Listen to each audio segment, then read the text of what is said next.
কোনোদিন হয়তো কারেন্ট ছিল না, আমি এভাবে কূপের আলোতে রাত জেগে পড়াশোনা করতাম। আমি এই বছর ইউসুফ সুলাইমান চৌধুরী বালুচর টেকনিক্যাল স্কুল থেকে এসএসসি পরীক্ষা দিয়ে উত্তীর্ণ হয়েছি, জিপিএ 5 পেয়ে উত্তীর্ণ হয়েছি। আসলে আমার এই পথ চলাটা আসলে অনেক কষ্টের। 10 বছর পড়াশোনাটা করাটা স্বাভাবিক নয়, কারণ আমার মা একজন চা শ্রমিক। ওনার প্রতিদিন দৈনিক মজুরি থাকে 178 টাকা। চাল 1 কেজি কিনলে ডাল, তেল এগুলা বাজার করার পরে 178 টাকা শেষ হয়ে যায়। তার মধ্যে আমাদের পড়াশোনার খরচ। আমাদের পরিবারে আমরা 3 ভাই বোন। 2017 সালে জিএসসি পরীক্ষা দিয়েছি। 2019-এ আমি এসএসসি পরীক্ষা দেওয়ার শিক্ষার্থী ছিলাম, কিন্তু পরীক্ষার এই আর্থিক অবস্থার কারণে আজকে 2025 সালে আমি এসএসসি পরীক্ষা দিচ্ছি।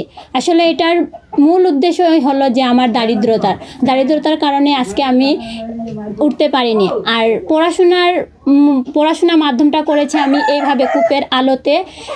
কোনোদিন হয়তো কারেন্ট ছিল না, আমি এভাবে কূপের আলোতে রাত জেগে পড়াশোনা করতাম। তার মধ্যে কাজের চাপে ঘরের কাজকর্ম ছাড়াও আমি আরেকটা আমার ব্যক্তিগত কাজ করতাম, যেটা আসলে টেইলারি। আমি নিজে এটা কাজ শিখে এটার মাধ্যমে আমি স্বল্প টাকা উপার্জন করে আমি আমার পড়াশোনা চালাতাম।